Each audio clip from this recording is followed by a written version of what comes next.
What's up, guys? I'm Crystal Lee Naomi, aka Jasmine Borders on Tyler Perry's Sisters. Be sure to subscribe to the Haves and the Have-Nots review for not only reviews on the Haves and the Have-Nots, but also on Sisters. And while you're at it, give your girl a follow on Instagram at Crystal Lee Naomi. And I'll see you every Wednesday at 9, only on BET. All right, Sisters fans, hope everyone's doing well. I mean, this is well, we haven't officially reached a full week, but this is our first, week without Sisters. Wednesday obviously marking a week since the finale, but you know what I mean. So before moving forward in the video, please take a moment to hit like, hit subscribe, hit that bell notification icon and select all. That way you don't miss out when I post content, and follow me on social media. As always, you will find all the various links nice and organized in the description box below. And the reason I say subscribe is because I'm trying to reach 200,000 subscribers soon.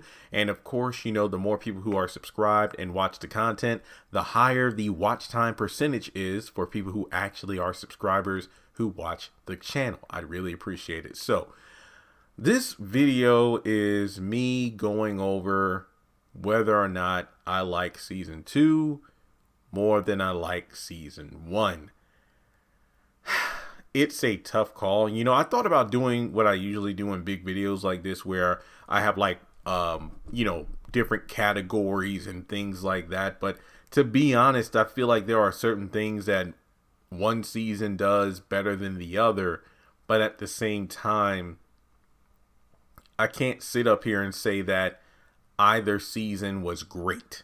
I will say that much.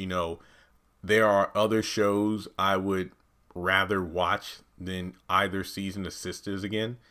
Ruthless season 1, that's a good example. Hell, I mean, even though there have been some slow moments, I would take every episode of the Oval season 2 so far and watch those over, these seasons of Sisters. Now, I know that sounds bad, like, damn, Jeremy, you going in.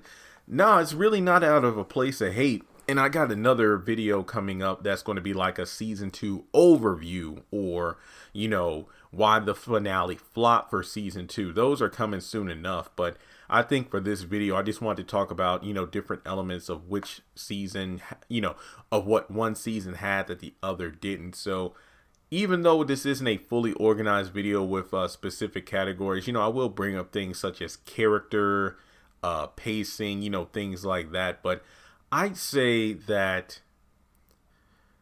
I think what really hurt season 2, in my opinion, was, in a way, we kind of got more of the same. What I mean by that is, by the time we got to the season 2 finale, as bad as it was, let's not even talk about the finale. Let's talk about the 21 episodes prior leading up to the finale. It just felt that around episode like 14, 15, I just began to think, okay, we already know season 3 was confirmed a few episodes into season 2. They had already filmed season 3 not too long ago from the time I'm recording this video. So I'm like, okay, so what kind of issues, what kind of problems, what kind of story can we bring from season 2 into the next season? Will we have new characters, like new relationships, or will we just be messing around with the same people for another season? It just doesn't make sense, because I'm looking at Sabrina, Danny, Andy, Karen, but I'm not seeing any real growth. I'm just seeing Sabrina still pining over Calvin, but still unsure about his sexuality. And not even just that, it's like, you're not calling him, you're expecting him to call first. And then with Karen, she's still with Aaron, but bouncing back and forth on the whole Zach thing. But then the credit card situation has her heated. With Danny, her and Preston still have a thing going. But the most interesting part about the Danny storyline had to be dealing with Preston's racist half siblings. But other than that, Danny was just kind of there. Obviously, the fan favorite sister of the season with her, quick wit and no nonsense attitude, obviously saying what the audience is feeling. But, like I said, let's not talk about the finale. For the most part, I feel like Danny was on point for 98% of season 2.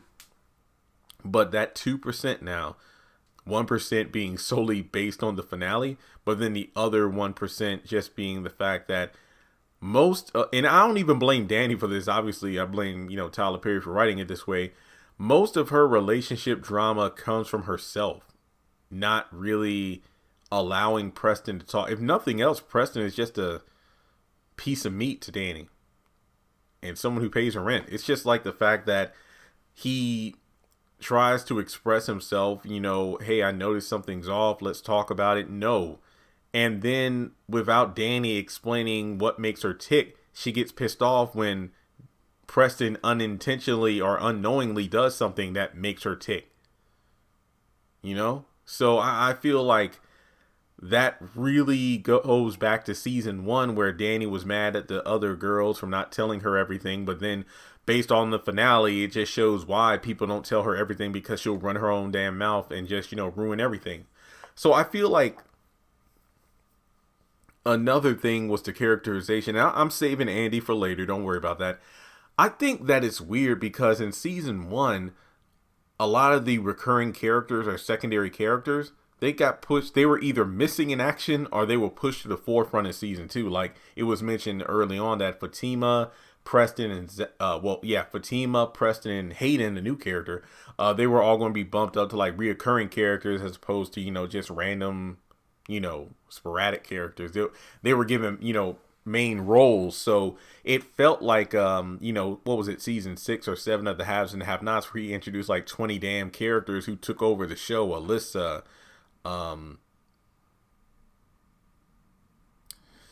damn, it's been so long since I thought about the show. I forgot what their Justin's brother Tanner, Colby, and all these other characters.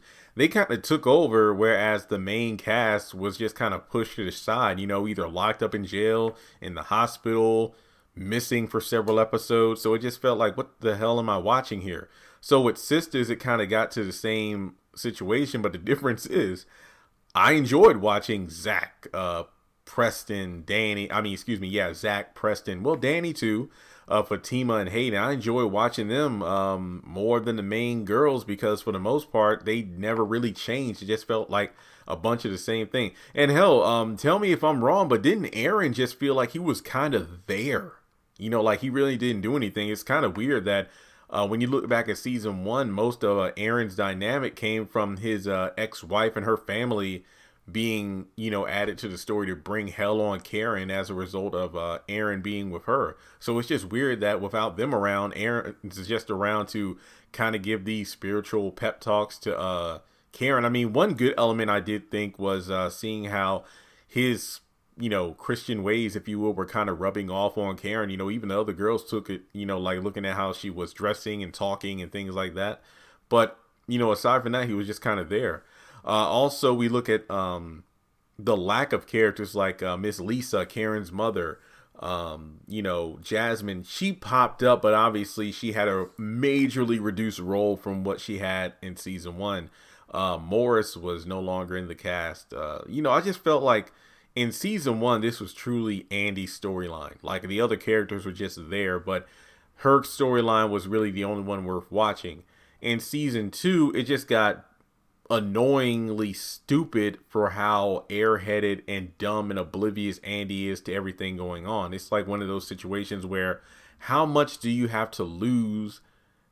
Well, in her case, almost lose, because not only did she get back everything that was taken from her, but she got even more from the job promotion, the settlement and whatnot. So it's just weird that, she's still blissfully in love with Gary, despite the fact that everybody in the office knows about the situation. Everybody in her building knows, everybody in the police station, because of Jasmine's off-screen handing of flyers and everything. So it just feels like, I get it. There's this stuff happens in real life in regards to affairs, but this is just painfully stupid.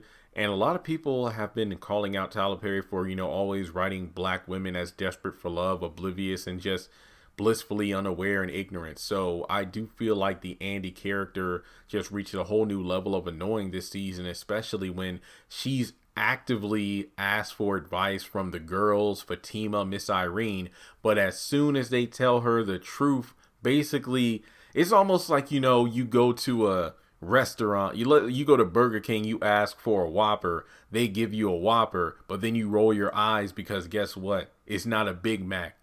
See what the hell I mean there? It makes no damn sense. It's like Andy.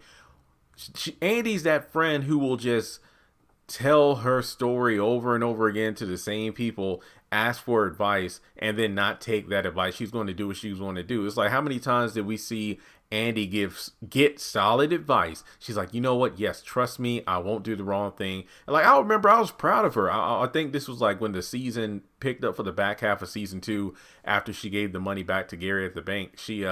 She went a few episodes without contacting him. You know, the phone was ringing, but she didn't answer. The flowers were delivered, but she called to get rid of them. But then after talking with Fatima, Miss Irene, she took it upon herself to just say, you know what, I'm going to call him. And it's like, what the hell, Andy?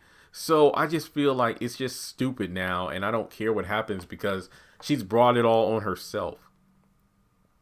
So when you look at season 1, yeah, there were some episodes I skipped. I actually went back and watched them because I didn't. I think season 1, for the most part, I think season 2 probably had a better utilization of the characters because I feel like in season 1, a lot of the characters were just so one-dimensional. That's not to say season 2 fleshed most of them out more. I think Maurice, I could deal. I'm sorry, but I think I've really grown to have a disdain towards Maurice. I think for me, the biggest turnoff point in terms of him being a fan favorite character for me was I know I got some flack for this when I first mentioned it, but I still can't forget it because I know it was supposed to be for comedic value. But when he left Sabrina alone in the parking lot with Alonzo, I've never forgiven him for that. I think, no, I'm sorry. And not to mention just so much of a gossip and the fact that his, gossip has led to so many. Well, you know what? Is it his fault for should we be mad at Maurice for gossiping or Sabrina for believing everything she hears? Yeah. I think that's a good way to put it. But I do feel like, from calling everybody bitch and whatnot, like Jacoby and whatnot, I just go back to my season 1 videos and I kept saying Maurice was like one of my favorite characters. If not my favorite character for a majority of season 1. But then season 2, I don't know what the hell happened, but yeah, you know what? I think I enjoy season 1 more than season 2. I do. I feel like season 2 had a better flow to it though, because I do feel like it had a better utilization of the characters. What I mean by that is it felt like all the characters had something to do. Yes, even if it felt like we were just rehashing the same storylines as season 1, stretching them out, I do feel like the characters were moving around doing things as opposed to just being, placeholders to fill up the time slot while we focus solely on the Andy storyline. I feel like season 2 was supposed to encompass growth, understanding, and consequences. Basically, okay, here are the consequences that you have to face after the events of season 1 based off your choices. On top of that, how can you grow from those situations that you have to deal with the consequences for, and then progress further into the next storyline for your character. However, I felt like season 2 led to a lot more regression. Like, okay, how many times? Well, it doesn't seem like Andy's going to learn her lesson no matter what happens with her and Gary. Karen, her heart's going to be with Zach, but, is she truly going to remain celibate? Which I think was very hypocritical of Aaron because during the first part of season 2, obviously still grieving over his wife, ex-wife, he was drunk and, he was trying to put it on Karen for a majority of the first few episodes. But Karen was like, no. Look, you're clearly grieving. We shouldn't have sex right now. But then, eventually that's when Zach broke into the hotel room to, fight. So, yeah, there are just so many. Yeah, I think season 1 was better, even though I do feel like Gary was better in season 2 acting wise. I'm not saying the actor is bad. I've actually seen a couple of his demo reels online. He got range. It's just that I remember in season 1 rolling my eyes through a majority of the Andy and Gary scenes because the acting was so stiff. And I think in season 1, maybe it got better in season 2, but I remember in season 1, I think that was the first show of Tyler Perry's where I've noticed that dramatic pause in between dialogue where it's like, okay, this character just said a line, but why are they just silent for like 22 seconds before somebody says something? Oh yeah, it's for the sake of running out the clock. So With that being said, yeah, I could easily go on for like another 20, 30 minutes, like, list out key episodes. But I think, like, characters like Jasmine, Morris, Bellamy, Leslie, they added more juice, more dynamic, more flair to season one. Whereas in season two, it's just like kind of more of the same.